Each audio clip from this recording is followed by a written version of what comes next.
Hello and welcome back to the second day of International e-workshop, which is organized by GeoVigyan. We hope you all are doing well and are healthy and fine. We have with us Mr. Abiola Sylvester, who is a research scholar in computer and information sciences at University of Arkansas, Little Rock, USA. He is Masters in Exploration Geophysics from Federal University of Technology, and he has worked with the industry also as a data engineer, geophysics, and software engineer. And currently, he is doing research and working on misinformation online through social behavior studies by applying machine learning and graphs theory amongst other advanced computational principles, and will spend some years doing so. And today he is with us on second day of this workshop to give talk on data analytics and machine learning in geoscience. Over to you, sir. Okay, thank you.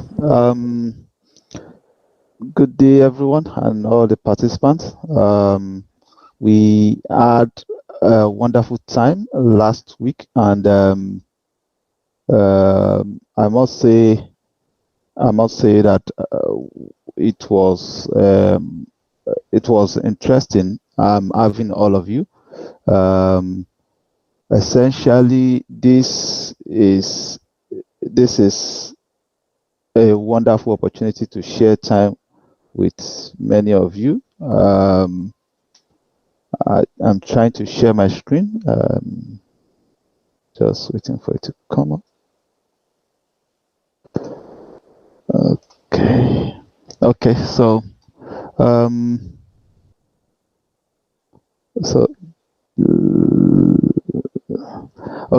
So let's get started. So basically, last week we discussed couple of stuff, and some of the stuff that we discussed last week, we take a general closer look at what this entails in terms of geoscience and how you can apply it, and specifically we looked at some of these. Sorry, let me just change this into a present mode. So basically, I told you guys that here are some of the tools that you need to master: Python, pandas, and all that. And specifically, I was able to walk you guys through some basic Python, which you can build upon yourself at your leisure time. Programs like these are not always exhaustive because we are very much having to fit in a whole lot of important stuff within a time frame. But I'm sure many of you have started digging deep into some stuffs and all that. So specifically, I would go straight to some of the stuff that we did last week. Just a moment.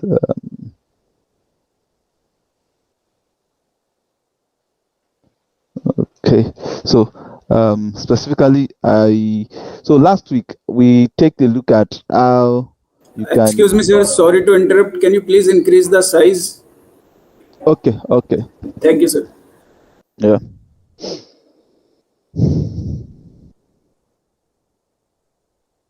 Okay, where is this stuff? Okay, I think I can use Control plus Zoom key.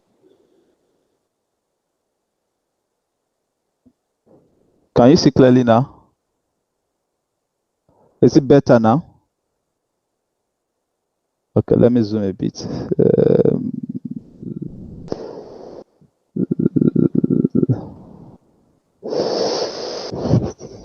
Okay.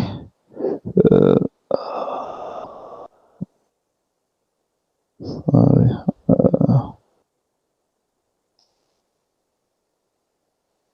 Right.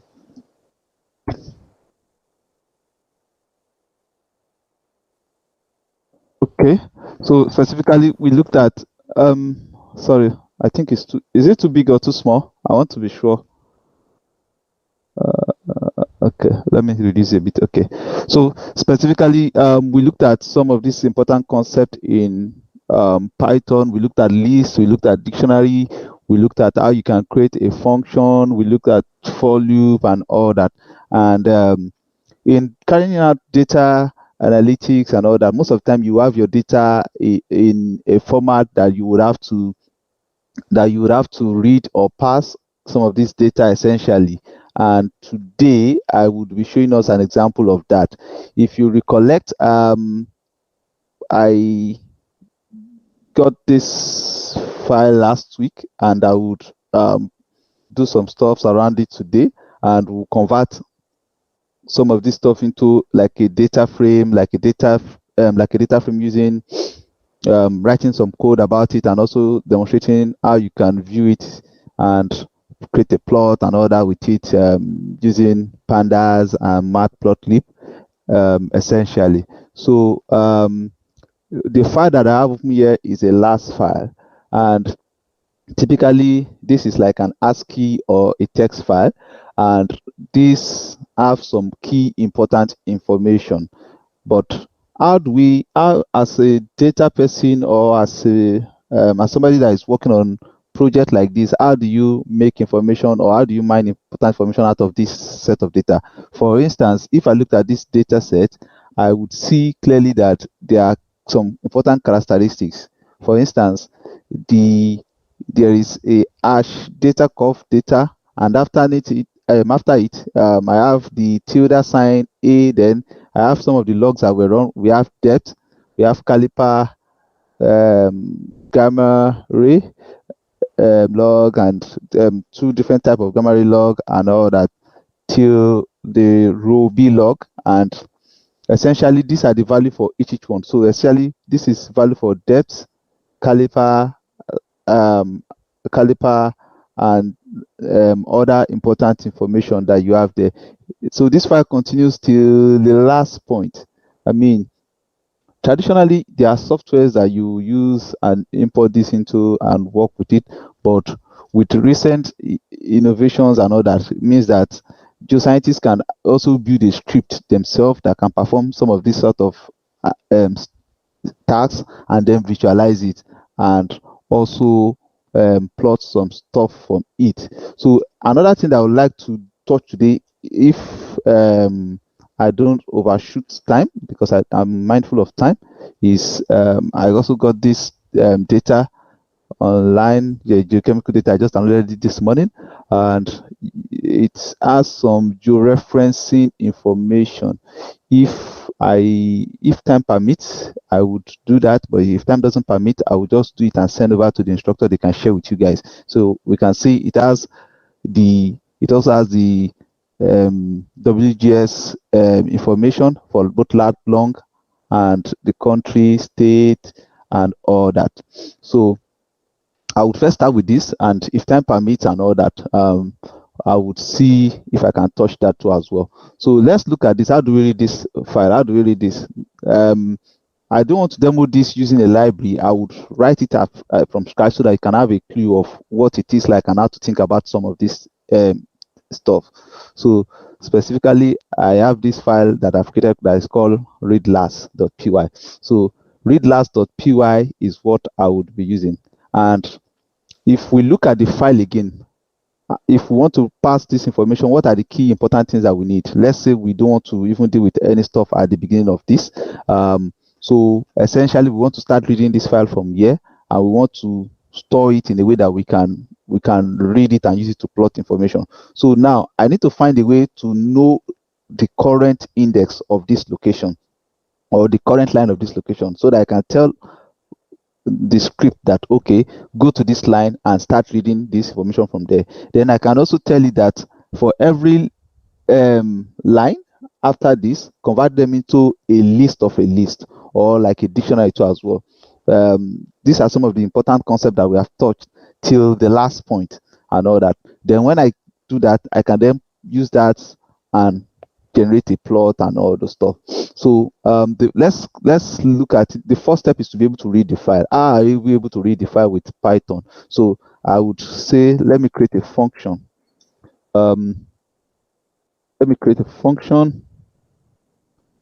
I'll call the function read last file, read underscore last underscore file. Sorry. It's supposed to be underscore. Then it takes an argument of the file path or the file name. So I'm not going to use path too much because they're in the same directory. So I'll just say name and file. I'll just use the file name. So, but I'll set it as none, assuming that it can be empty. And after creating that function, the next thing that I need to do is I need to create a variable that stores the position that I want to start reading my file from. So another way to do it like this is that you can call it get. Okay, let me call it get. Let me call it get last.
Hello, sir.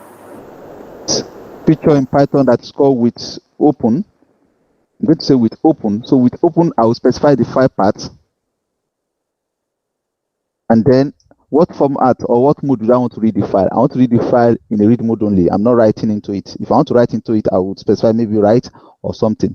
Then I would say as file. So what I'm doing is I'm saying open the content of the file path, read it as a file. So I'm just giving it as an alias. I'm saying read it as a file. So now I cannot say content supposed to file.read lines. So when I do this, what happens is that Python will go into the file and read everything and convert it into a list of items. So basically, every line in this content becomes a list. So this will be a list. This will be index 1, index 0, index 1, index 2, index 3, index 4, index 5, index 6, till it gets to this, till it gets to the last point of the file. But I'm looking at targeting this. So now, once it reads that into that position, what I now need to do is I need to be able to say I want to iterate through or loop through this. So I'm going to say for index, which is going, our index is going to be the line number, yeah, the line number. But mind you, list in Python starts with index 0. So this place that is 54 will be 53 normally in Python. So then I will now say text. The text is each line of each content in each line, the content in each line. So the text here, for instance, will be hash curve data. The text here will be tilde sign, a, depth, caliper, and all that. So now what I can do is I've set text, then I can say in, then I'll use an inbuilt method in Python called enumerate. Enumerate means that I want to be able to iterate through it. If you can see my mouse is saying that it's an iteratable and it returns an enumerate object. So what it's saying is that it's making your object supports what a concept called enumeration. Enumeration means being able to like count through an object, being able to count through an object, converting into something that you can enumerate from as a key value and all that, or index and value. So I'll pass this content into it. Then okay, I'll pass the content into it. So the next thing is this is what I want to target. So I'm going to say, because I'm targeting this stuff, I'm going to copy this, for instance. I'm going to say if, then I'll say if this one in text.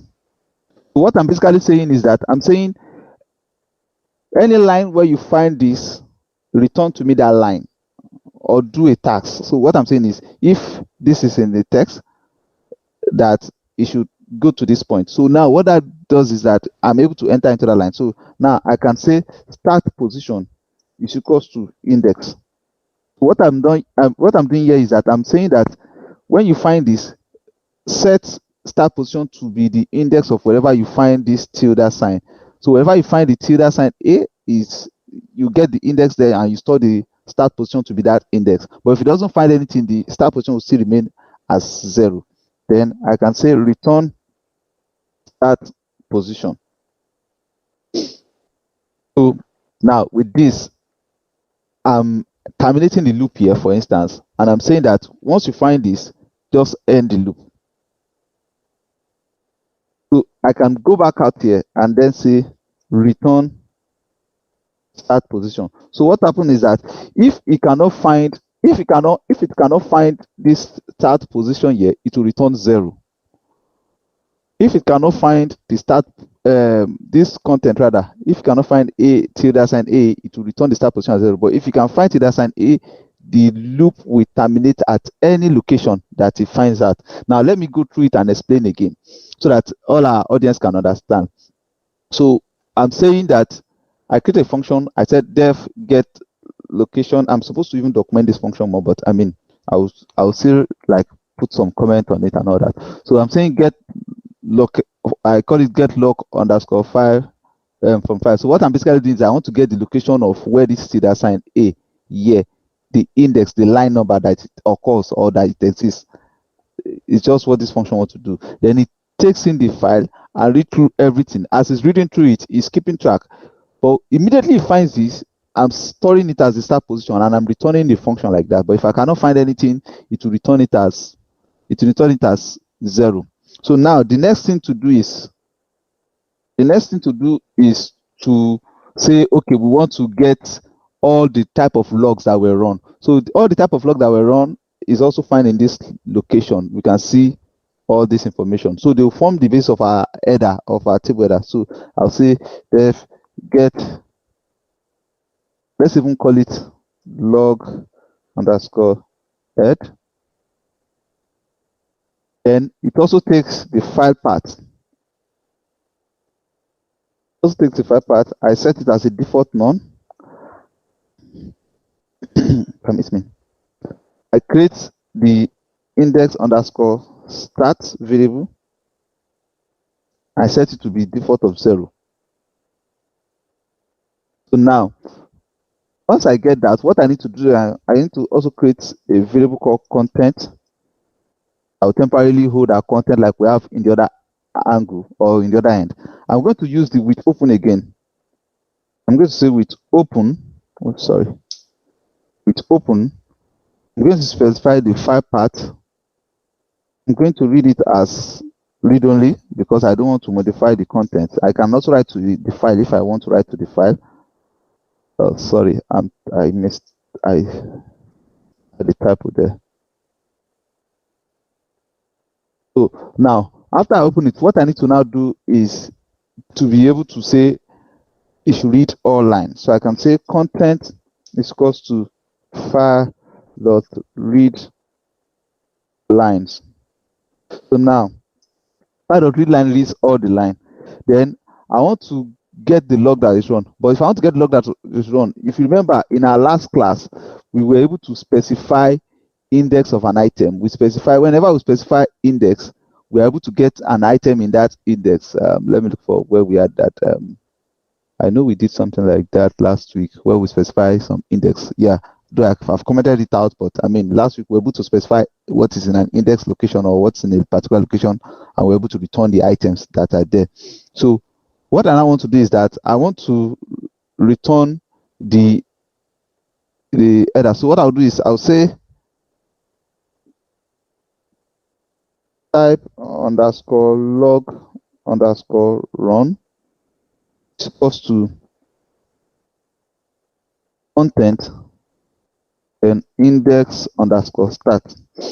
So once I do that, the next thing I need to do is I need to be able to say I need to remove this tilde sign because I don't need it. So what I'll do is I'll say type log run is equals to type log run dot replace. So I want to replace this tilde sign. So I'll copy it. I'll bring this here. I'll put that in there. What do I want to replace it with? I want to replace it with an empty, sorry. I want to replace it with an empty string. I want to replace it with an empty string. So whenever I find this, it will remove it from the data. So that is more like also you are sanitizing your data or you are cleaning up your data. So then what I will now do is that I can now split it to convert it into a list. And say it's equals to type log run dot split.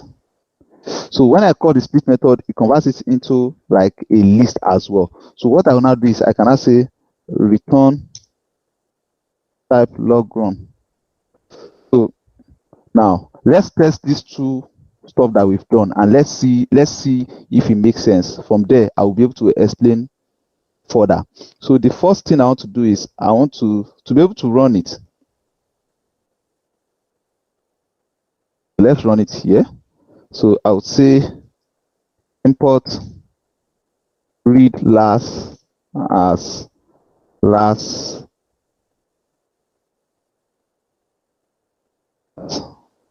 read underscore last. So remember we used all these imports last week when I created a function somewhere else and I was able to import it. So what we need to do is like for instance here we're able to call this function and we're able to. So now this means that I will have access to all the method or all the function in the other file. So let's see. Let's say read last dot, let's say start underscore index is equals to read read underscore last dot. So you can see we have access to all those methods. So the file that I want to read is this. So let me copy the file name. Let me copy the file name. So I've copied the file name, paste it here. Then it will return an integer. So let's even first run this one. Let's print start index. Let's see if it works. Okay.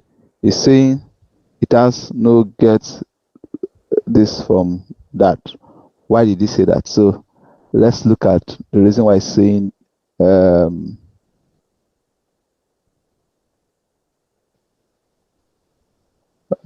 okay. So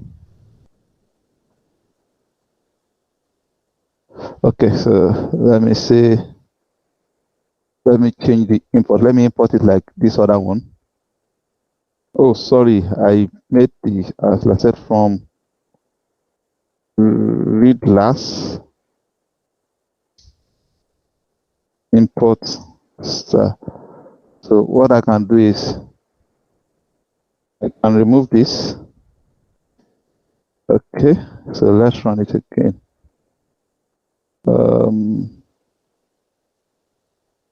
Why is it saying that? Okay, let me remove this one. Let me first run this. Okay.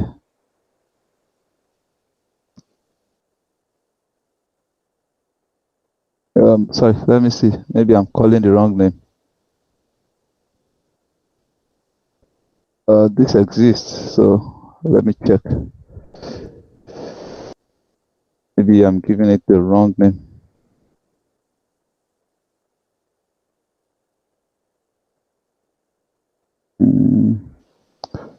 Why is it saying this is not defined?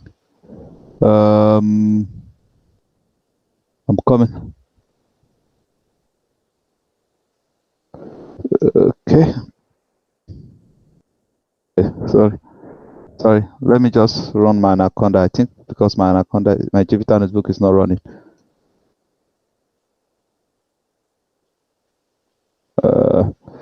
Sorry.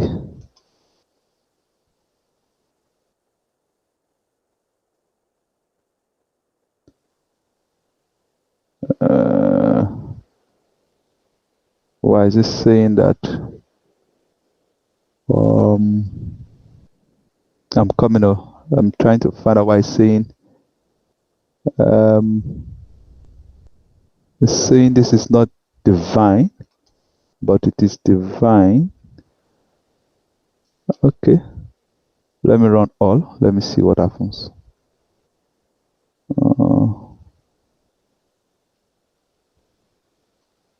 The file exists, so why is it saying? Okay. So let me just.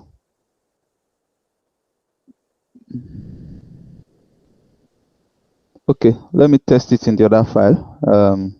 Just a moment. Let me test it here.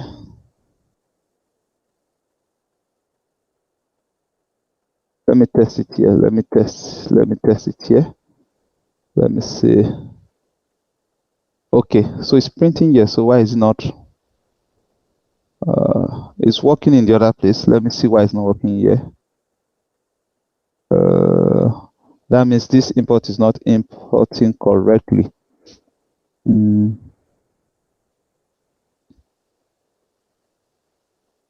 me try it one more time.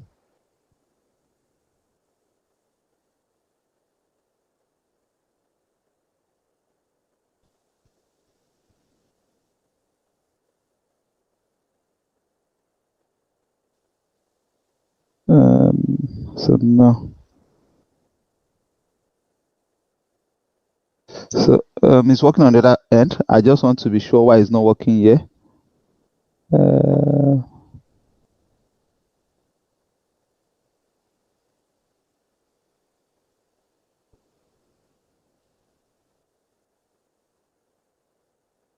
Okay. Let me just do it on the other hand. Let me do it on the other hand since it's working on the other end. I think. Okay.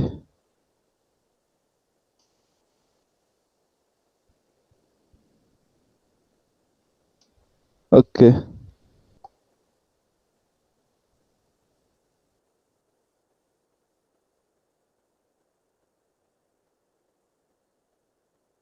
Okay, so now it works. Okay, it just needed me to restart my kernel.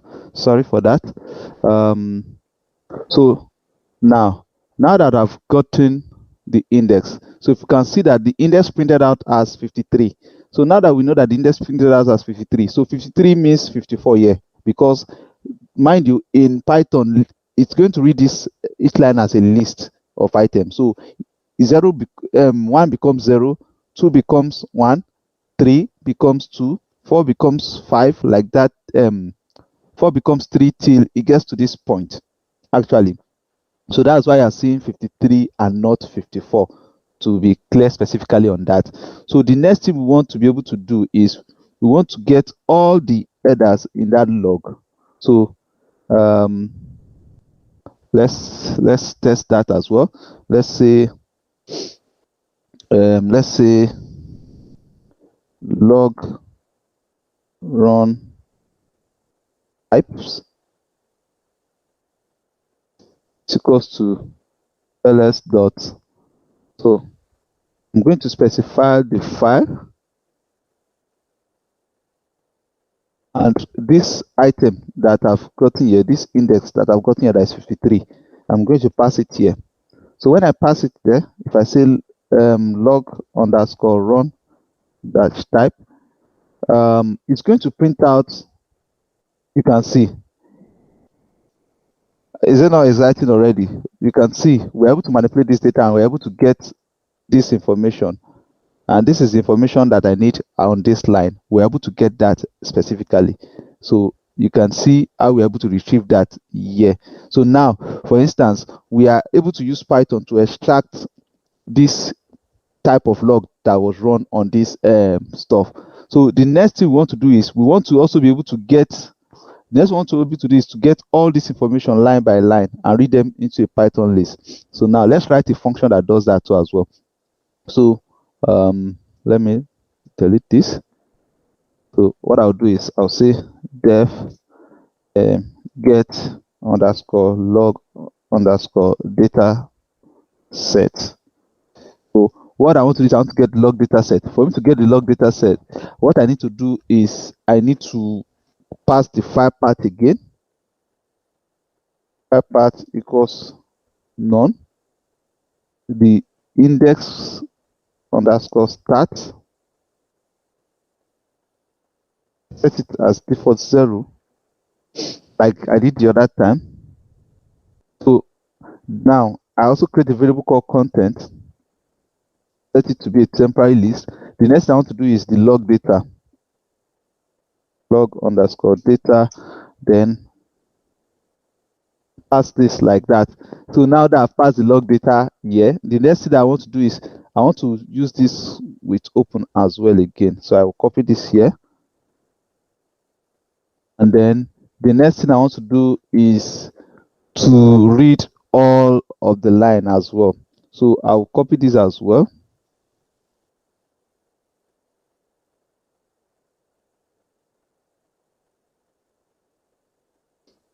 So what I want to do is good.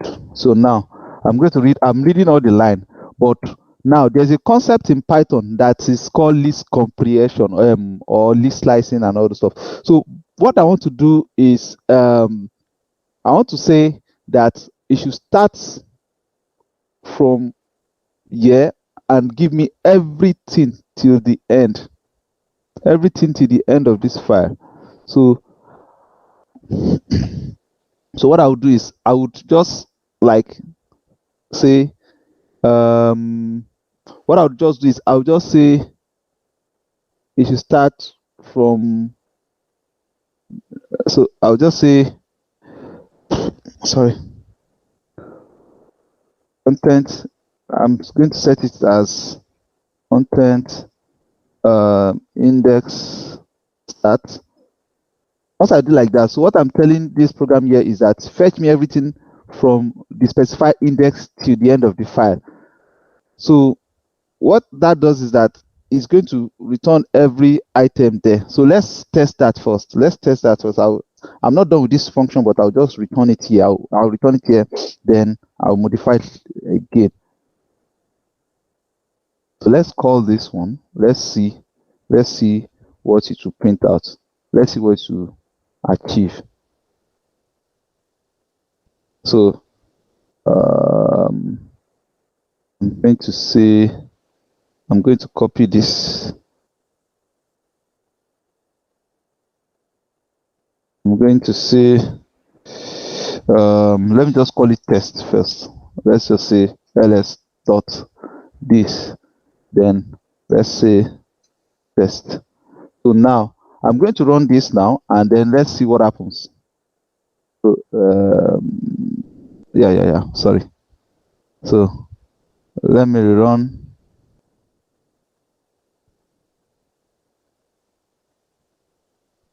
So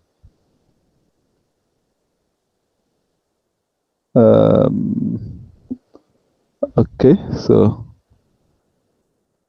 let me restart the kernel.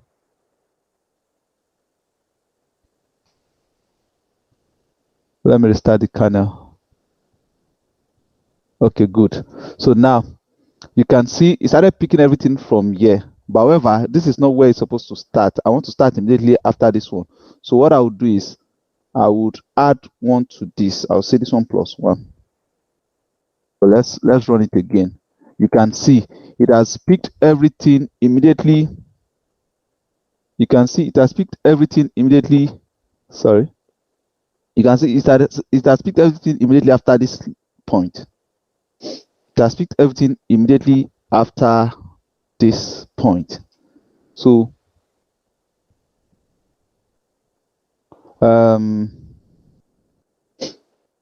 what I now need to do is that I need to convert each of these items to a list. So to convert that into a list, what we now need to do is we now need to do what is called list compression. So what I'll do is I'll say log underscore data dot append. I'm supposed to also remove. Okay, sorry. Okay, since I'm going to pass +1 to that, so what I'll do is I dot split. Then I'll say for I in content. So now, what this will do is that it will append for each line. It will append it into this log data. Then what I want to do is that I want to say after it has finished appending, at this point, I want to return this. Let me save that. Let me restart the kernel. Let me rerun all. Oh, sorry, I had a typo somewhere. Okay. So let me save this. Sorry. Let me rerun the kernel. Then let's run all. Good. So we can see now it has converted this into, it's saying show more because the data are large, that's why it's doing that. But we'll convert this into a data frame soon. So now what we have done is that what we have achieved key stuffs. We have been able to get this, we have been able to read our data set, we have been able to pass this into a certain file type. So the next thing I want us to be able to do is to read it as a pandas data frame or Python pandas data frame. So let's say so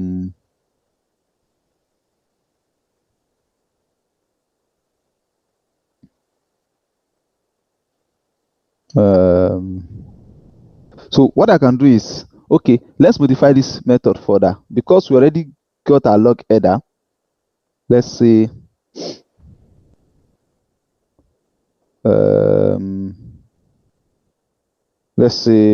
log underscore header, let's say is equals to a list item, and because we already have this,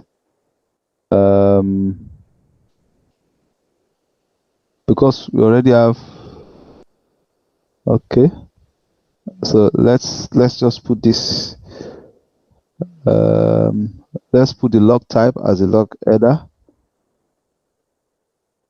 because we need that for doing our data table much later. So what I want to do is I want to say first thing I need to append is log data dot end log underscore head.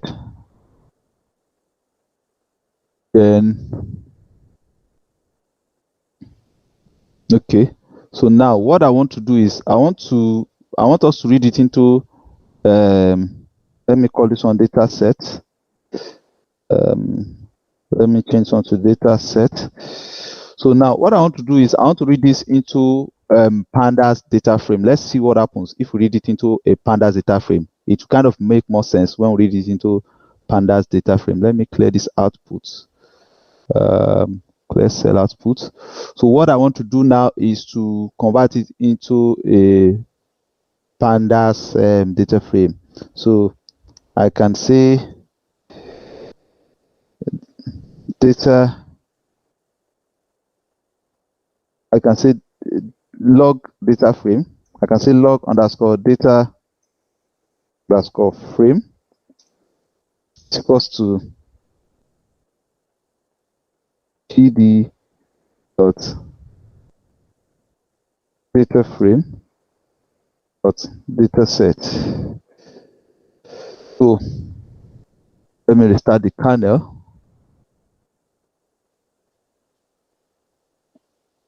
Let me run all cell. Okay, good. So if I say log data frame, you can see now. But you can see now that we can see that it's showing now in a table format, but I need to change. The next thing I need to change is I need to specify that the index is what is in row 1. That's the first column. So it has converted this entire information into a data table. So data frame in pandas is like converting every information that you have into a form of table format that you can manipulate or play around with. So we need to convert this into to specify that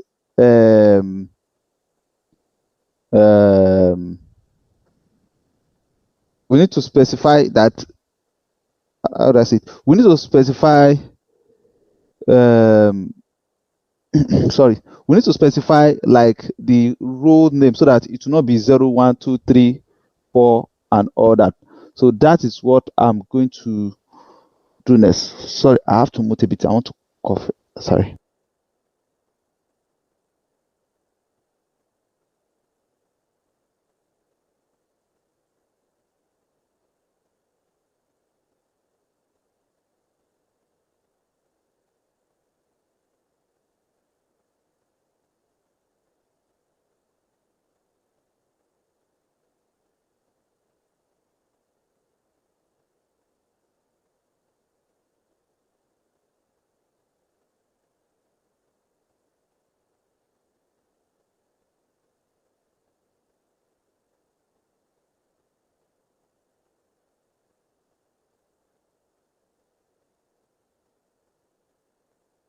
Excuse me, sir.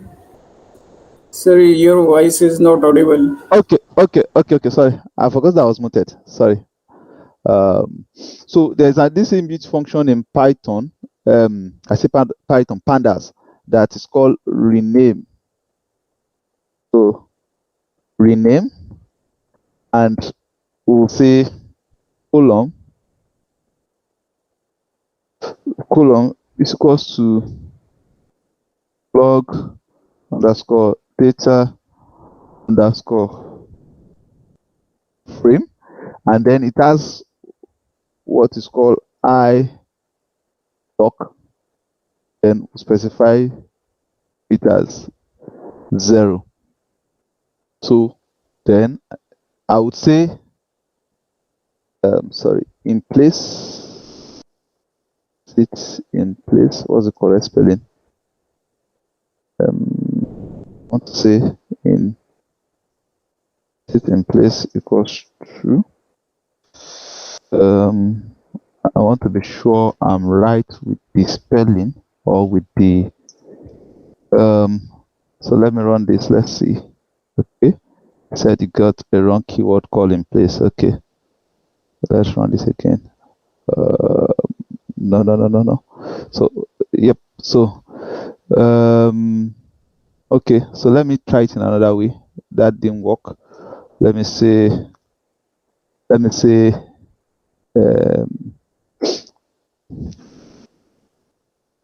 So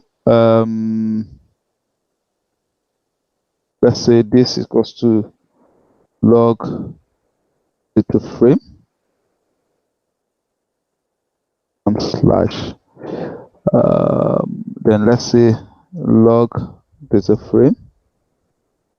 Let's see. So now I would say columns equals to I would say it's equals to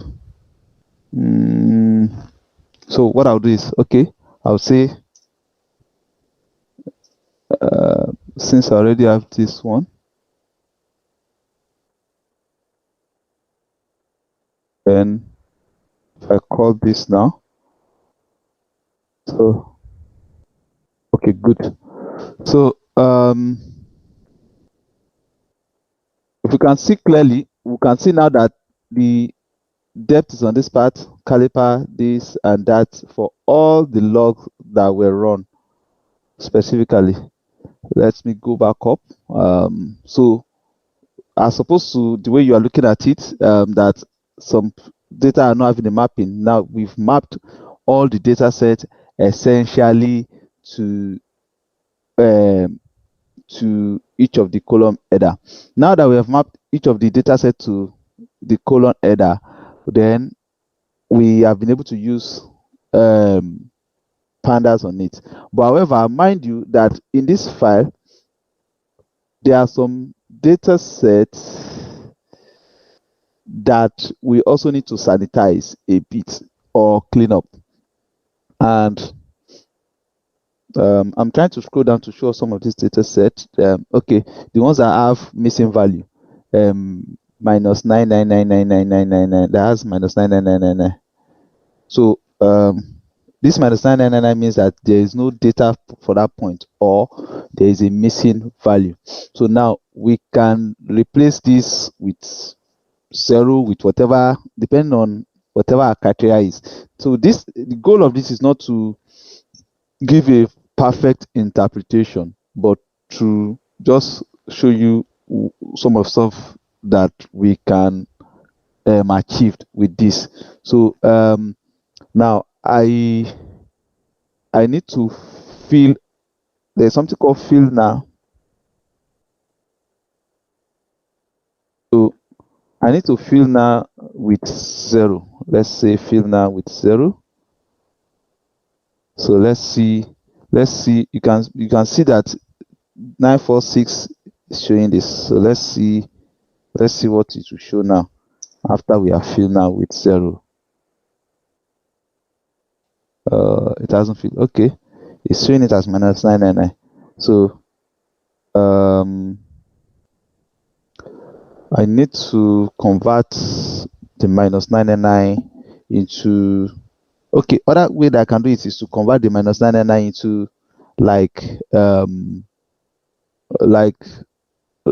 other way that I can do it is to convert the minus 999 into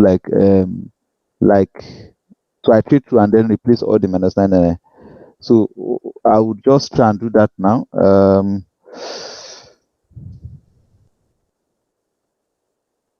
So what I'll do is I'll just okay. So let me think through how I'm going to do that. I don't want to look through it, so I would have to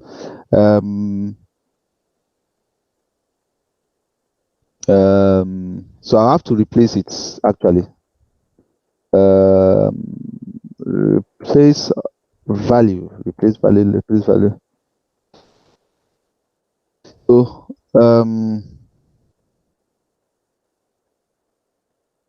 so what I'll just do is I'll just call a replace method. There's a replace method in pandas that I can replace whenever I find a certain value.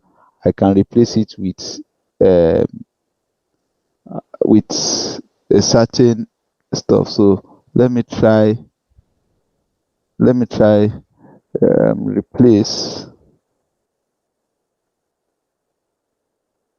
I want to replace minus, oh sorry, 99 0. I want to replace it with 0. Let's see. Still not replacing. Why?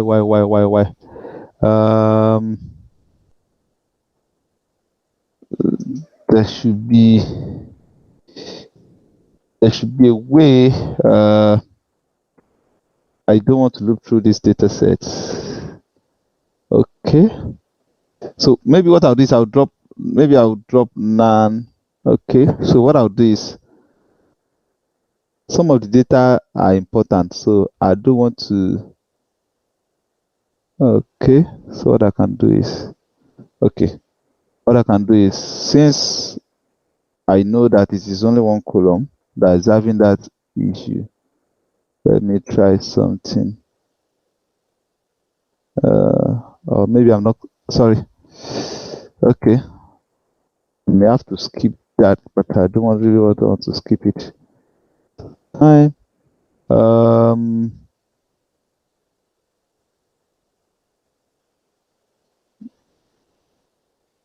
Okay, I think I will do an apply. Yep. So I will call a method in Python called apply. I think I would just say I'll call a method called apply. So what I'll do is I would say I can use what is called I can use what is called like a where operator. So how do I do it? How do I do it? How do I do it? How do I do it? I can use I can use apply. So let's say I would say this is equals to this. So I can call the apply method. So I'll say apply. Let's say apply.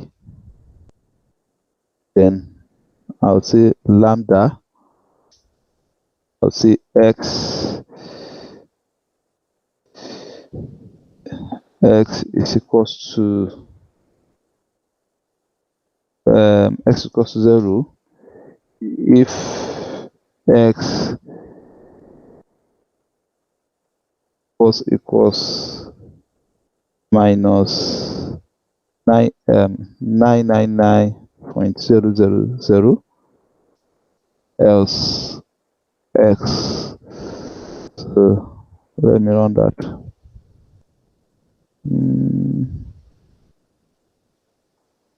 Okay. I think I will run this.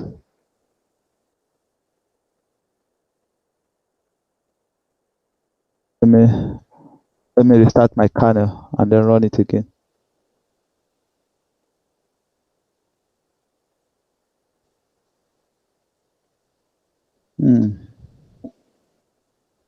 So okay.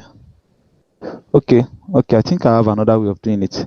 What I'll do is I'm not going to run it like this. I'm going to copy this. I'm going to remove this. So what I'll do is I'll say this is 0 if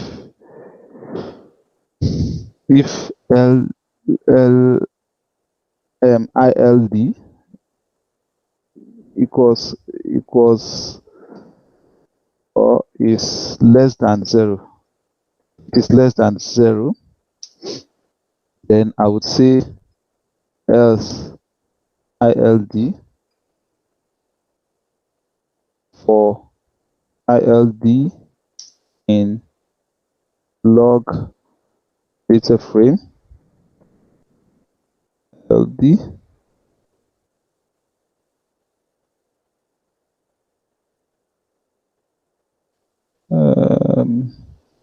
okay. Oh, I get why it's not replacing it.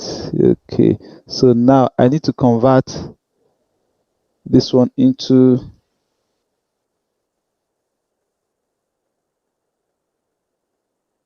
an int. Yeah, so that's perhaps why it's not working.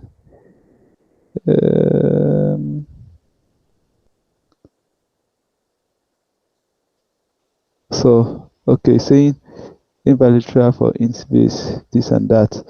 Oh, sorry, it's supposed to be float rather. Good. So it has returned it now to, it has replaced it with 0 now. That was a bit troublesome. So now we've been able to replace that. So wherever we find the missing value, let me see if it exists in other column. It doesn't exist in other column, but ideally we should have it taken care of in every column where we may find it. So the next thing that I need to do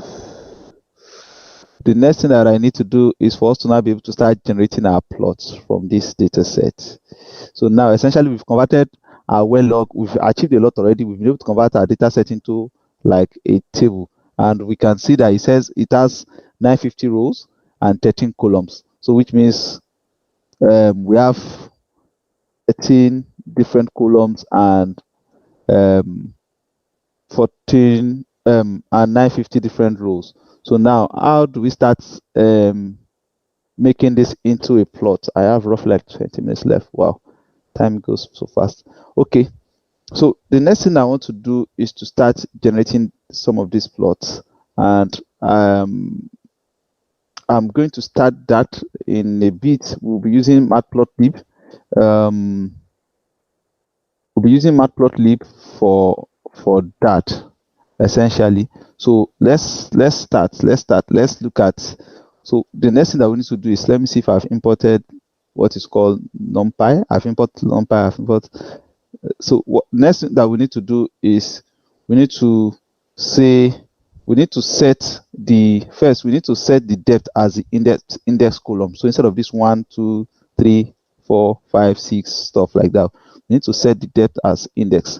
So I would say because in your log, when you are logging, the depth is the index. So I would say this dot I'll copy this depth.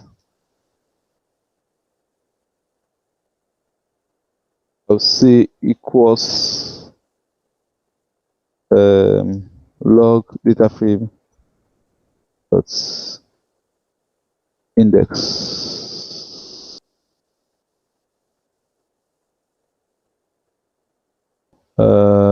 So let's see what happens.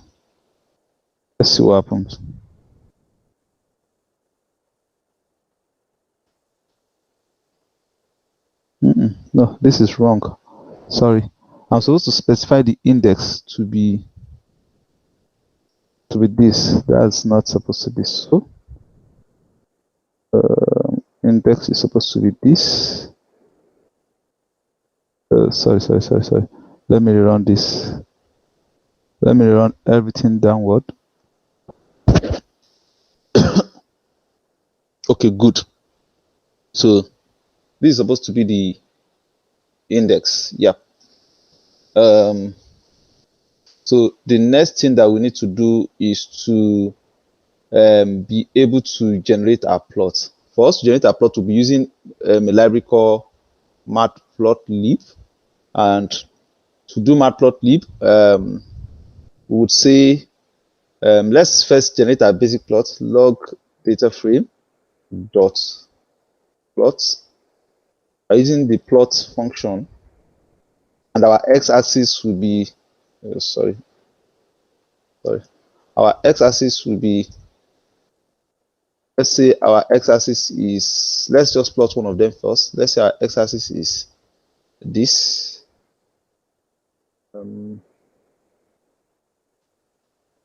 Sorry, my keyboard is messing up. Then let's say our y-axis is depth.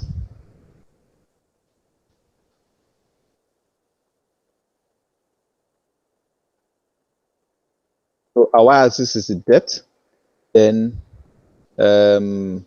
we can specify a whole lot of things. So let's say our color is supposed to, let's say, green. Then let's say our line width is supposed to 1.0. Our legend, let's set it to be false. What's the spelling of legend? Sorry.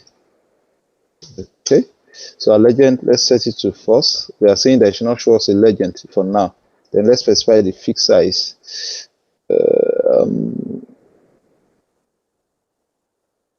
So let's say 7,10. Sorry, fixed size is equals to couple. So let's say plt dot y lim.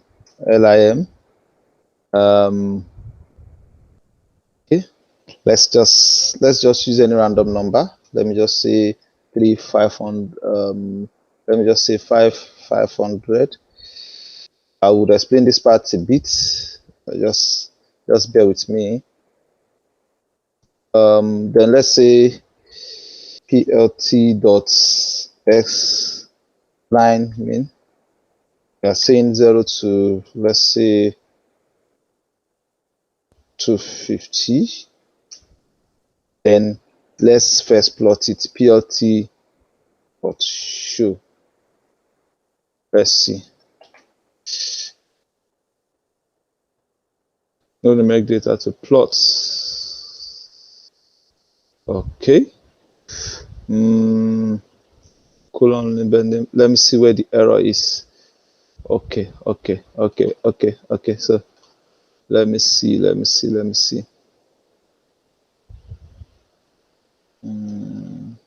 change this back.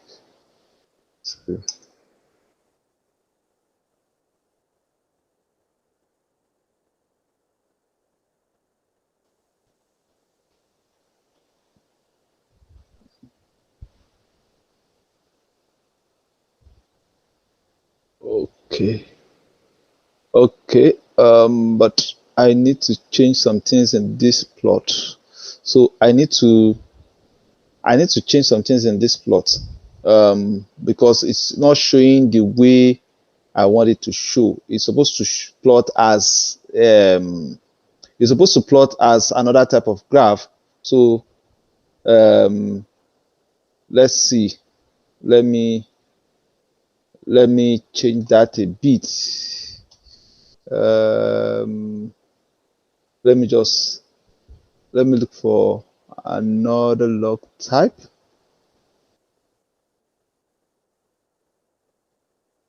Let me look for another log type.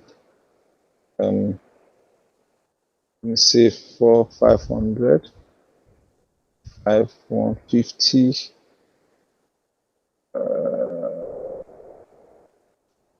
It's saying it doesn't have an attribute called while_lim now. Okay, let's see. Okay, let me comment this one out first. Show. Wow. Okay. I guess it needs me to restart the kernel. Let me just restart the kernel again.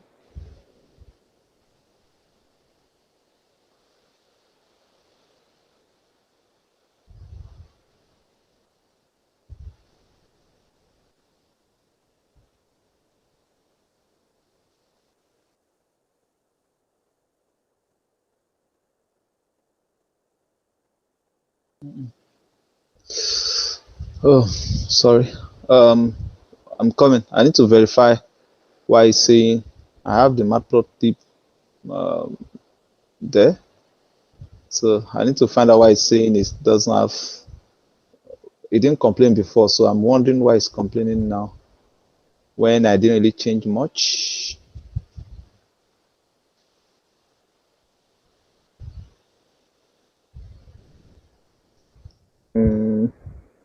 Let me just 4, 5, 3, 5. Okay, so let me restart the kernel. It's not supposed to behave like that. Sorry, it's supposed to be able to show my content without complaining. It's plotting it, but it's complaining about. Okay, so let me just try. Let me just try something.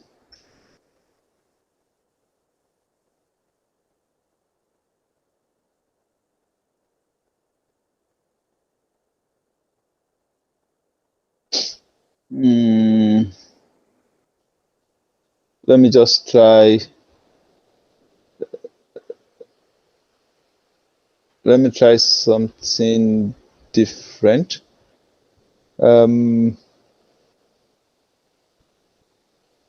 Okay. So what I want to do is I want to try something. I would say, let's say plt.plot. I want to specify this as the x, x as the y,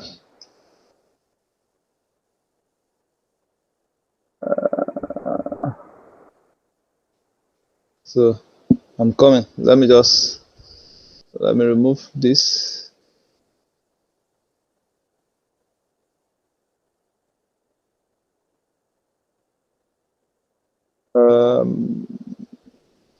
Okay. Let me remove the attributes X and Y. Let me see. It should be RO. Let me say this should be RO. Oh, let me start it kind of.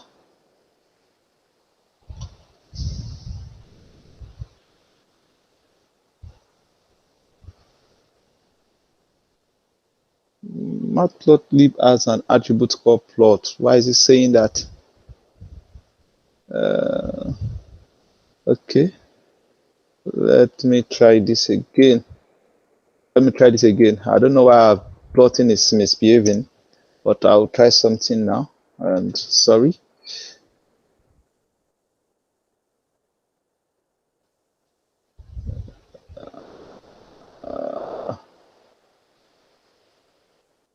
Why is it saying we have? Why is it saying we don't have a module called matplotlib?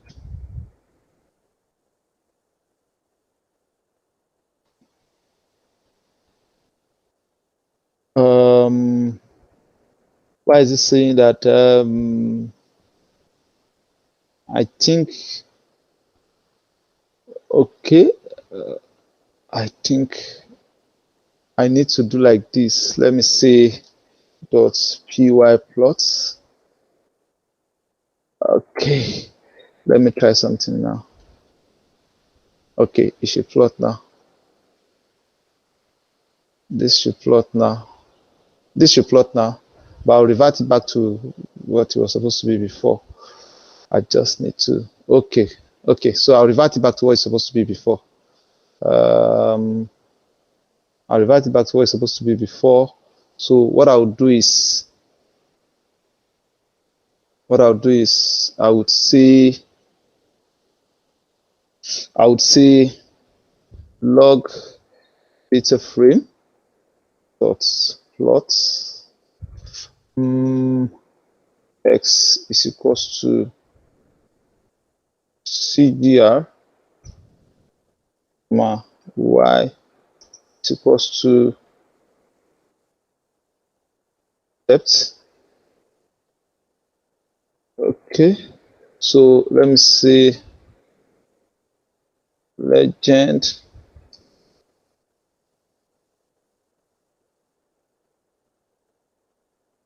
is equals to false. Then let me see fig size equals to 7,10. So let me comment this one out. The next thing that I need to do is I need to say plt dot ylm. Yep, good. It's seeing some of the function now. Let me say for 500, 500. Let me just pass a value for now. Then let me see dot x limit. So it's getting the x limit 150. Good. So now let me run this. So it said you can't find the key called depth. So that means I'm spelling it wrongly. Okay, there's no h in the depth. So okay, let's see.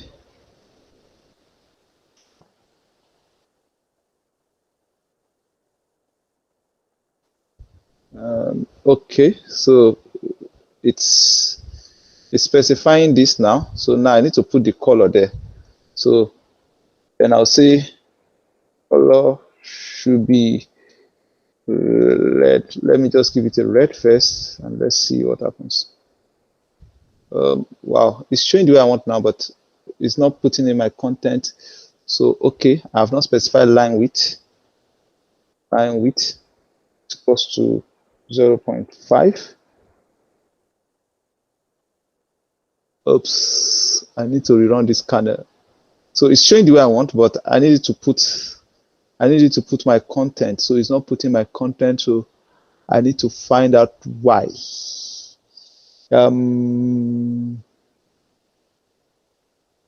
This is working, however, it's not plotting my content. So now let me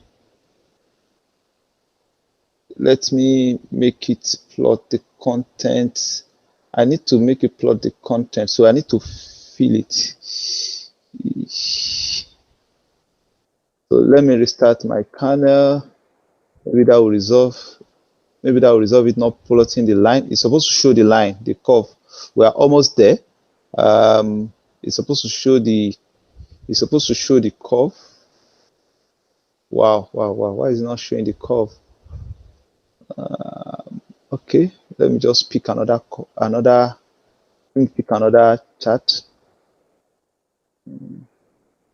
Let me specify S to be something else. Okay, let me make this one black. Let me make this black. Let me see what happens. Wow. What's happening?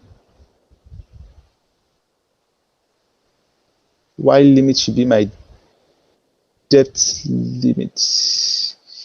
I want to say Y limit should be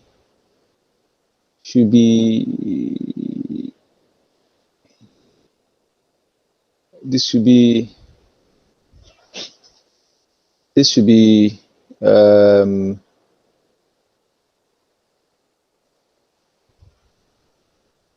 okay. I'm assuming there's no data in that point. That is why. I'm assuming there's no data in that point. That is why. So X and Y. Okay, so I'm assuming there's no data in that point. That's why. So let's try something. Let's say 1, and let's say this. Let's see what happens. Okay, yeah. So good.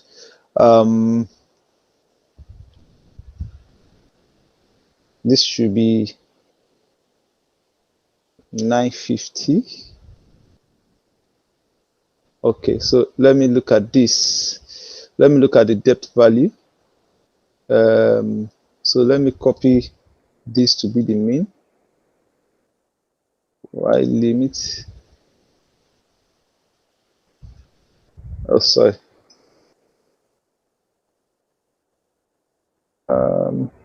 Let me copy that to be the mean, and then let me copy this to be the max value.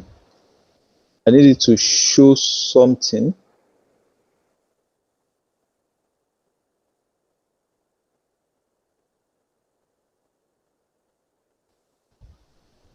Okay, so we are getting there a bit, but I need to change the chart type. The chart type is not the correct chart type, so I need to change the chart type. I need to change the chart type. So what I'll do is I'll remove this part. I'll remove this part. Restart kernel. I'll rerun all.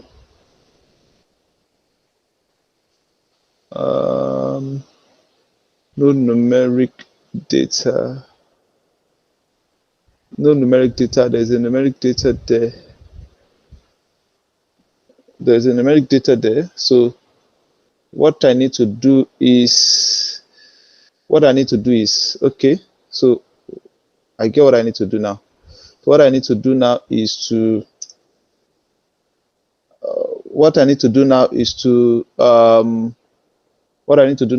create a list. So let's say plt plot. I'm going to change something now. I'm going to say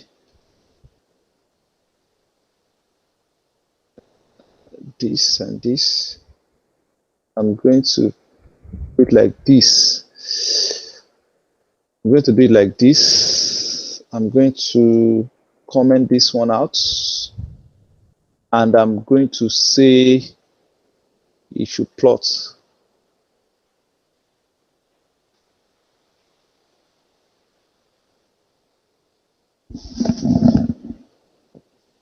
So it's running. Let's just give it a couple of minutes.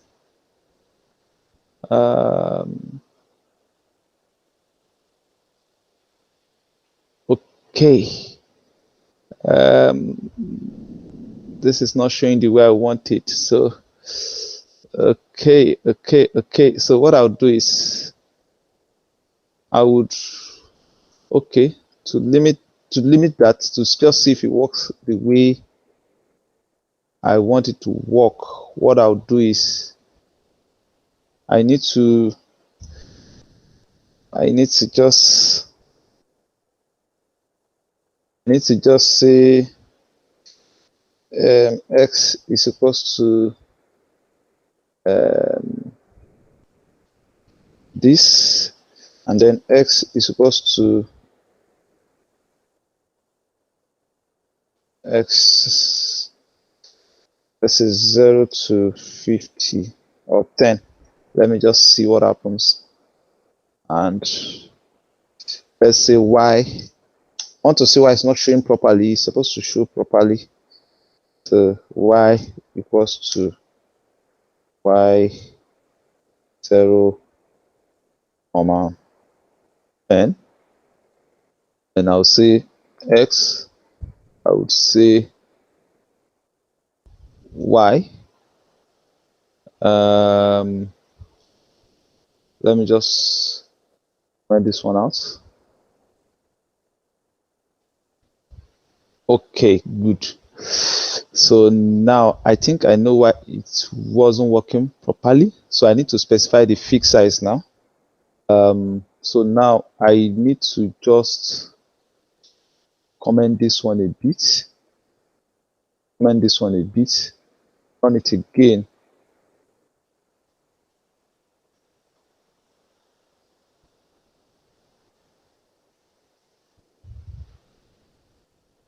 So before I plot it, I can say plt dot fig size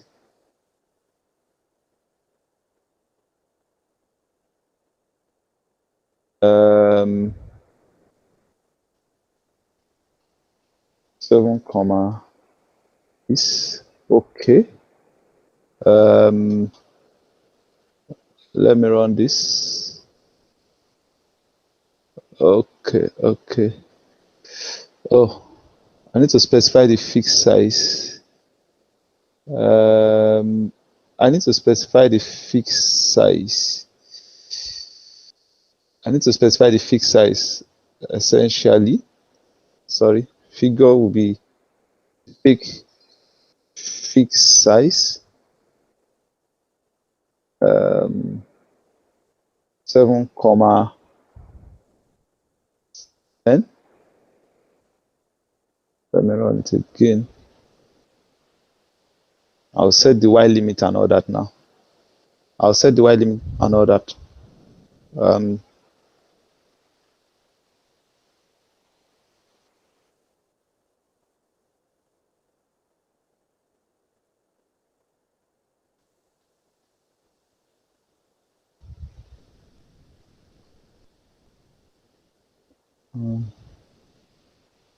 Sorry, because the number of axes are supposed to plus. Okay, so let me just try this now.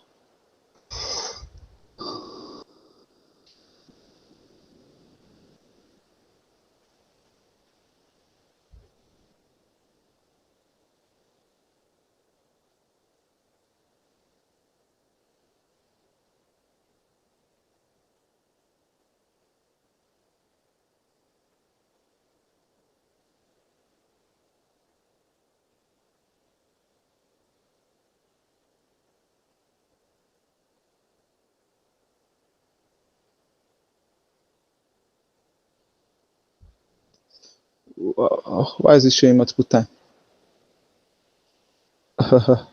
It's showing multiple time. Okay, I think I'll go with this. I'll remove this. I'll remove this. Okay.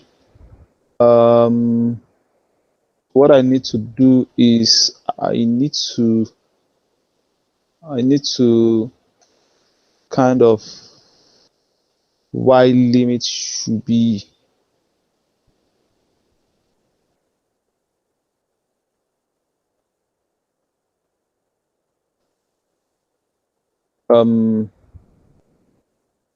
so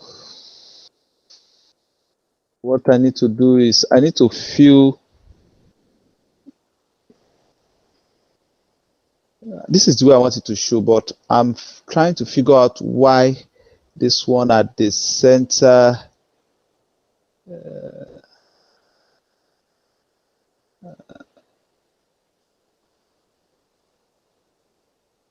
I'm trying to figure out why this one at the center is not showing the way it should. So let me remove this limits part first. Let me just see. No numeric data to plot. Why is it saying no numeric data to plot? The start scanner.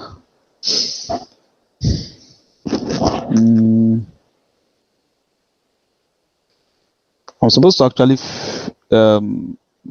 fill it, but I'm trying to find out why I'm getting something that is not working as expected. Okay,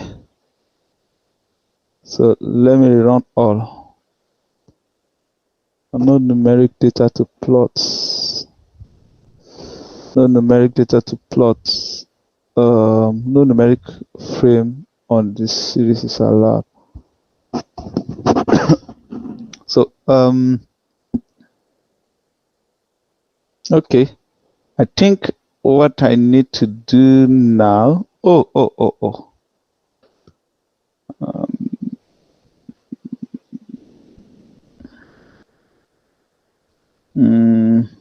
I think what I need to do now is to I need to plot this stuff accurately. I don't know why it's not working as expected. I'm trying to detect what I'm doing wrong. Okay. Oh, wow. Okay, so let me remove this.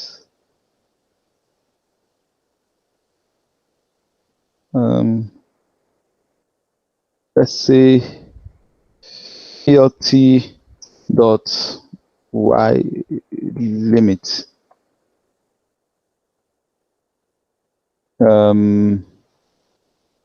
Plt dot y limit should be the limit should be let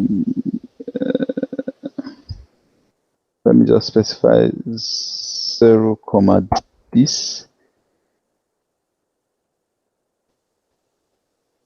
Okay, top, bottom, the top and the bottom, the top and the bottom. So so what I'll do is I'll change this to 0. Then plt dot x limit. I'll change this to 0, 600. This should plot now. Why is it saying no numeric value to plot? There is numeric data there. I don't know why it's misbehaving.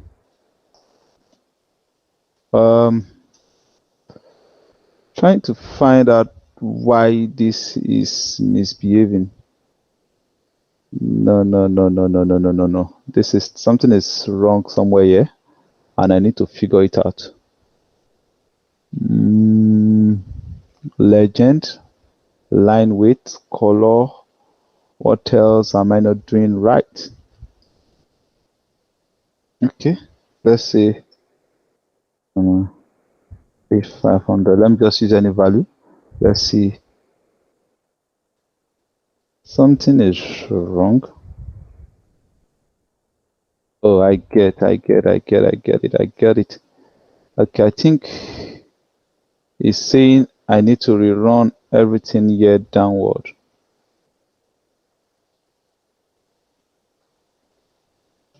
Now, why is this saying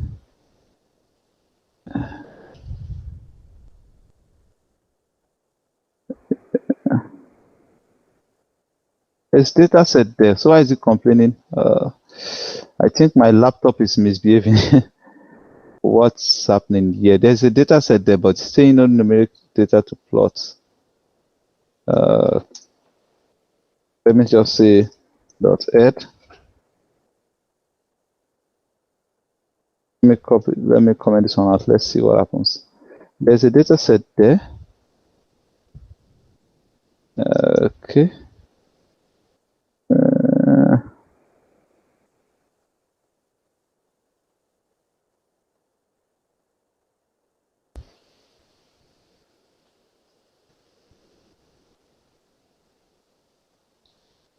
Oh, sorry.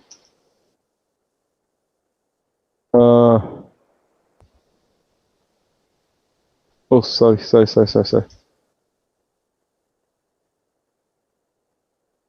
Oops.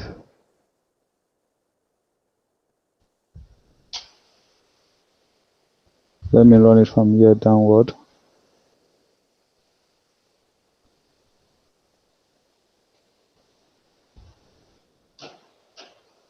Okay, so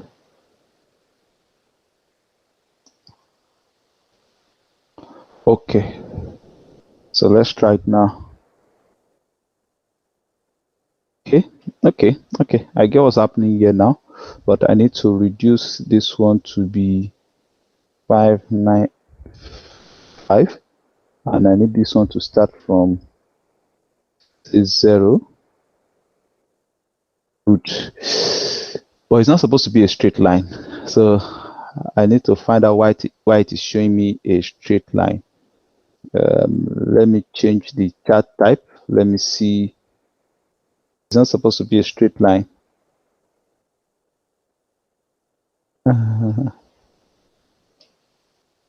It's not supposed to be a straight line. Let me see.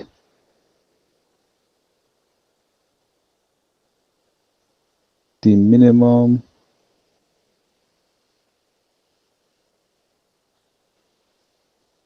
Okay, so let me remove X limit. Let me see if that will solve it. It's not supposed to be a straight line. The only thing we need to solve now is that it's not supposed to be a straight line, but it is showing straight. It's supposed to show in a curvy manner. That is the only thing I need to figure out. But this depth axis is showing properly. The depth axis is showing properly. Let me just see. The depth axis is showing properly. Let me just see what I can change. Depth axis is showing properly. Let me change the chart type to this. Then let me say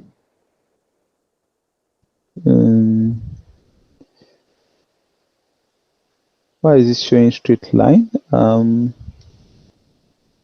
Actually, this is okay, but I'm not okay with the fact that it's showing straight line. I'm not happy with the fact that it's showing straight line. So let's say this starts from 1 and end at this. It's not supposed to show as a straight line.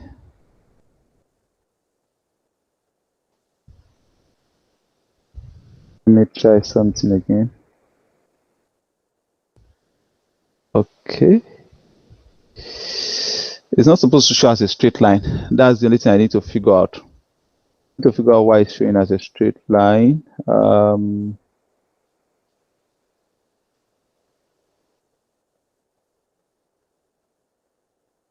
matplotlib.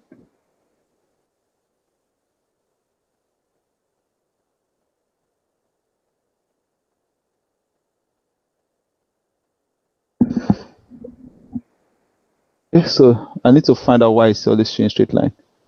It's not supposed to show straight line.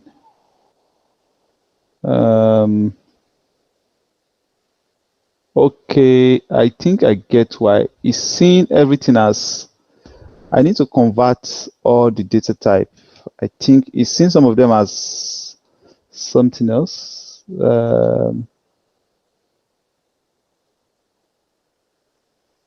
Okay, yeah. So I need to convert it into a float. Okay, so now what I need to do is,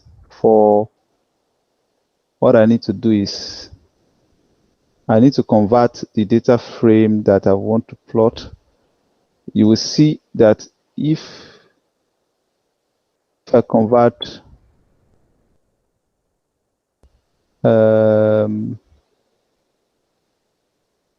if I plot, so now the reason why it's plotting as a straight line is that it's seeing those data set as a string. So I'm supposed to pass them into a float. So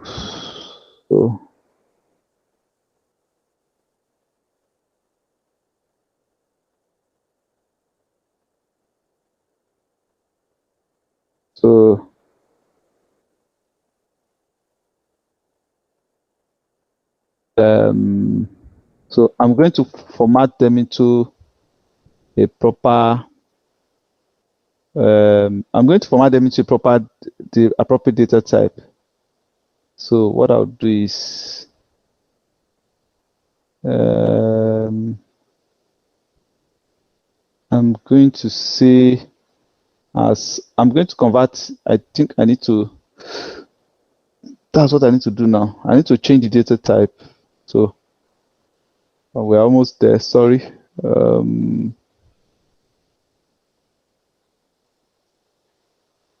need to say log data frame. I need to say this because this does type float.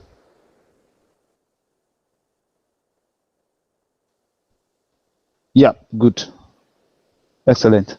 So we can see gradually we are getting there. Wow, sorry. I'm trying to make it as much as live as possible so that it doesn't look pre-planned. All this I'm just doing it from scratch here. I'm not using any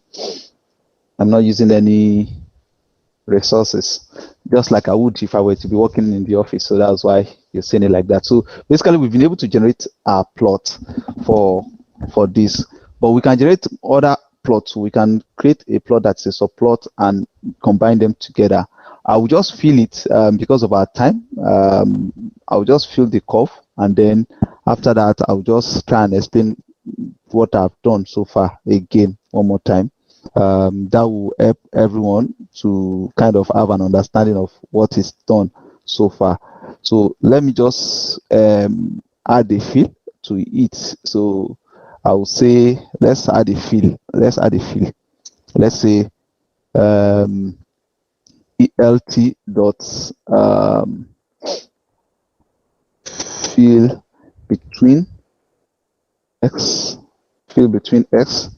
So we want to fill everything between x, log data frame depth,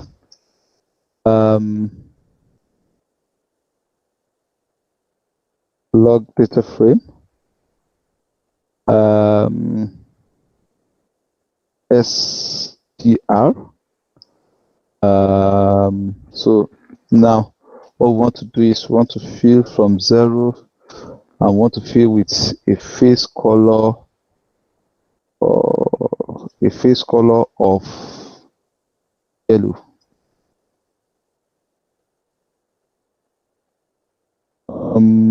Sorry, it's saying that an argument is incorrect. and I need to find out. Oh, sorry. I must be silly. Don't mind me. So, sorry. Keep making. Okay, good. I mean, that shows we are live. We are doing it live. Okay, good. So, I would have loved to continue more than this, but because of our time, I would just need to go through or explain what I've done so far. I mean, we can carry a lot of analysis from here, but if I'm to go into all that, I mean, we'll take the whole day, and we spent more than our time so far. So what I would say is, okay, let me just explain what I've done so far. So let me just go through everything again. So um, basically, although there's a library that can do some of this stuff, but I mean, the goal is for you to understand how it's been done and how it's been carried out, and also help you build your data skill set. So, for instance, if you are to have a data set like this and you don't have an access to some tools and all that can do it, but you essentially can come up with a solution. So, for instance, I have this last file, and I was able to read it starting from this this part, and we created this method here, and we were able to read the where the log types or the log types that were run, and after that we were able to get all the data set as a list of an item. Then when we get the data set as a list of an item, we can see that the log type that were run were extracted here, and from there we're able to get the data set and all the stuff that we generated. We specify the start index, which will be the index where we have this A symbol, and from there we converted it into a pandas data frame. Pandas data frame essentially allows us to have a geophysical data set in form of a table format that we can manipulate in an ID world. And then I then specify that everywhere it finds the missing value of minus 999, that it should convert it into like 0. I mean, you can fill it with any information depending on how you want to augment your data. So that is what that line that you're looking at currently is doing. And from there, we then check our data frame to be sure that it has converted those missing value to 0, which it has, and then we specify the depth index to be equal to this. And from there, we generate our plot. And how are we able to generate our plot? We're able to specify some of this stuff like changing the data type, because we know essentially that some of our geophysical data type are essentially like a float data type. So I said you should convert every data type in the data frame as a float. Mind you, if you are dealing with a data set that may have different value, that's different data type, you would have to convert it separately. But because I knew that, okay, this type of data set, you can convert it into a float. That's why I'm able to convert it into essentially like a float as well. So I converted everything as a float, and I then said, okay, you should plot the data frame, but I want to pick my X column to be the SGR values, and the Y column should be the depth value. So to plot the graph now, it's going to plot it as a graph of X against Y. But when it's plotting as a graph of X against Y, it's using Y as a depth and X for the SGR value. So, and then I said the color of the line should be black. I can make it thicker. If I say I want it to be 1.0, you will see that the line will become thicker and more pronounced, depending on how much configuration you want to do. Then I said you should not put a legend.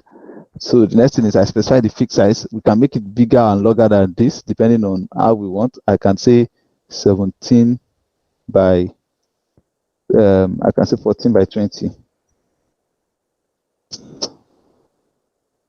can see it is a bit, I mean, it's a bit bigger. I mean, so I can say 14 by 10. It's still the same thing. So I can say 20. I can say this one should be 7, and run it again.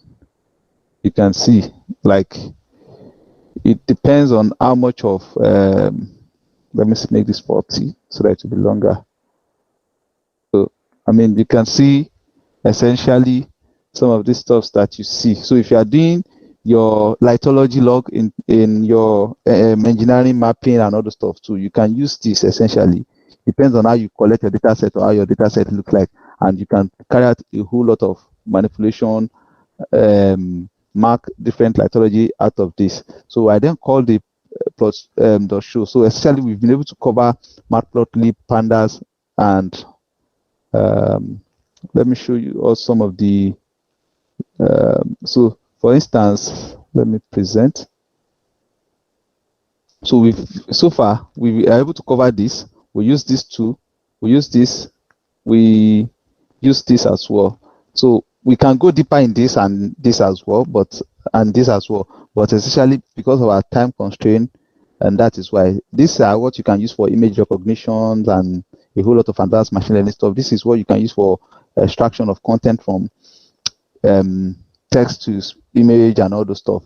And there is a lot of science computation that you can do with this one too as well. Then this item here, Apache Spark, when you have large data set, it allows you to stream your data and do a whole lot of advanced stuff. Do we also use this too, which is what we like using installing all our setup and all that.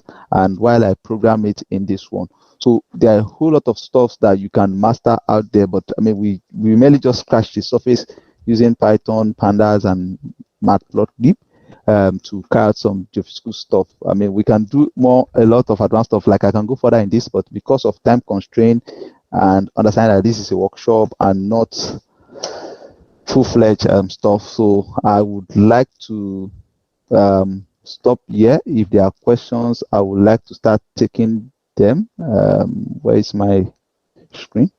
So if there are questions, I would like to start taking those questions now. We've spent past our time already.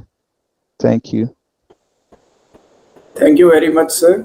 So we have questions. I will start. The first question is, can we use Geosoft software for geochemical analysis, but difference in Python? Yes, we can do that. We can do that. We can use it, and we can also build it with Python too. Essentially, I wanted to do this one too before today, but because of time constraint and we can't fit in a whole lot of things. This is a geochemical data, for instance, that is acquired in somewhere in US. I downloaded it from their repository, and like there's a lot of things you can plot some geochemical information on maps and all the stuff using Python too as well, and carry out a lot of analysis. And you can also use some geochemical software if you wish. So it's just you can see the data that were collected, the location that it was collected, the sample type, and all those stuff, and the lat long information, the location that it is collected, the type of lithology, a whole lot of stuff. There's a lot of stuff that we can do with this too as well, but this is geochemical data, pure geochemical data. You can see some of the values that are there, depending on what you want to interpret. But because of time, we may not be able to touch it, but definitely you can do all that in Python, and you can use a software if you wish. But the advantage of using it in Python and all the stuff is that it gives you flexibility to control your prediction. You can also use a lot of machine learning features to automatically predict stuff. Like what I wrote today now, you can convert it into a library and you don't need to rewrite it. You just feed it with data set. It's able to maneuver itself and all those stuff too. So that's just it. Thank you, sir. Next question is, what are the principal controls on the climate while using machine learning? Can you come again? What are the principal controls on the climate while using machine learning? Okay. It depends on your background in it and what you are looking at. So if you're looking at, say, a certain data type, you should have a background knowledge of what it should do and what the output should be. For instance, when I was trying to do this stuff and it was showing a straight line, I mean, I knew something was wrong because of the background knowledge that, oh, this is not how it's supposed to show. And I was able to find my way around trying to solve it. And I found out that it's treating my data set in a wrong format, and I was able to do the conversion. So the controls that you put in place depends on your domain knowledge in that area. So if you're working on climate geology and other stuff, what climatic conditions affect weathering, what climatic conditions affect soil, how soil absorb content and how rock absorb content and generate itself into soil and every other thing that you're looking at.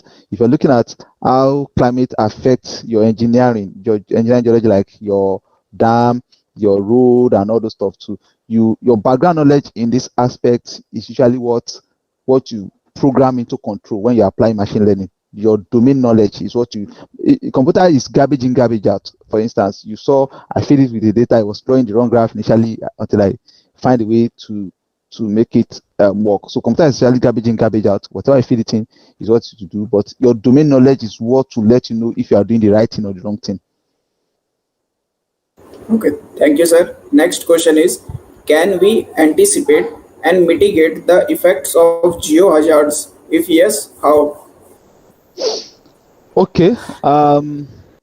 Essentially, you can mitigate a whole lot of stuff, but how you do it depends on a couple of stuff. It depends on the area that you're looking at and your geology your understanding of geology of the area. So with the understanding of geology of the area, you can put in many control measures in place to mitigate a whole lot of things, if that is the correct answer. Thank you, sir. So the next question is, except remote sensing and petroleum geology, can we apply data science and machine learning in other earth science fields? If yes, please elaborate. Yes, okay. Yes, you can apply it in everything.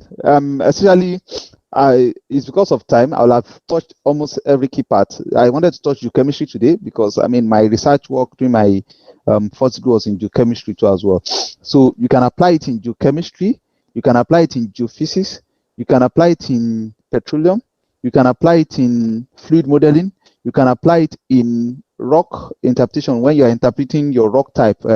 If you are doing proper feed mapping and all those stuff, you can generate your base map and create your lithology, your subsurface plot of how the geologic profile of the area looks like and all those stuff. You can apply it in a whole lot of things, but it depends on how far you are able to go in this stuff, like how far of Python you know, how much of all these libraries and tool set that you can manipulate to achieve this content or this stuff. Like you can also apply it in engineering geology. It's even easier to apply it in engineering geology, in plotting all your old stuff. It's way easier to apply machine learning and Python in engineering geology. You can also apply it in sedimentology, like when you are doing your grain size analysis, your sigmoidal curve type and all those stuff. You can generate all those curve type in Python and carry out all your details analysis too. So there's no field in geoscience or earth science that you cannot apply machine learning and Python. It just depends on how far you've gone in Python, how are you able to use it. So this is just to draw our curiosity. The essence of workshop essentially is not to teach us everything that there is to know, but to show us some of the capabilities, some things that are possible, and then we can go ahead and solve more problems. Normally I would have just come up with a solution and just walk up through solution, but I entirely do it from scratch in our presence so that we can see what it looks like when somebody is working on some of this stuff. Some things will not work as expected. You try to resolve it, find the work around it, and solve the problem in a real life scenario. So that's why I made it in this format. Normally, some people just come up with solution and talk you through solution and all the stuff. But for you to see that, okay, this is how it is. I don't want to just raise your expectation and you see me show you, oh, this is possible, and then you are not being able to see me do it essentially like without already made solution. So that's why I started everything from scratch, like as if there is nothing, and build up something up gradually. There's a whole lot of stuff that we can do from this. So we can do fascia analysis and all those stuff too. We can, if we want to continue this now, for instance, we can do a whole lot of things like fascia analysis and many other stuffs that we can think of and all that. So we can predict geologic history as well. A whole lot of things that we can do. In fact, we can also generate things around our sample collection. If you collect sample and you want to draw hydrographic map and all those stuff, you can draw it in Python. You can generate it in Python as well. You can generate it in Python, machine learning, and you can build a model that automatically repeat that. Thank you. Thank you, sir. Next question is, what should be the sequence to learn Python, artificial intelligence, machine learning, and data science? Which should I learn first and then what?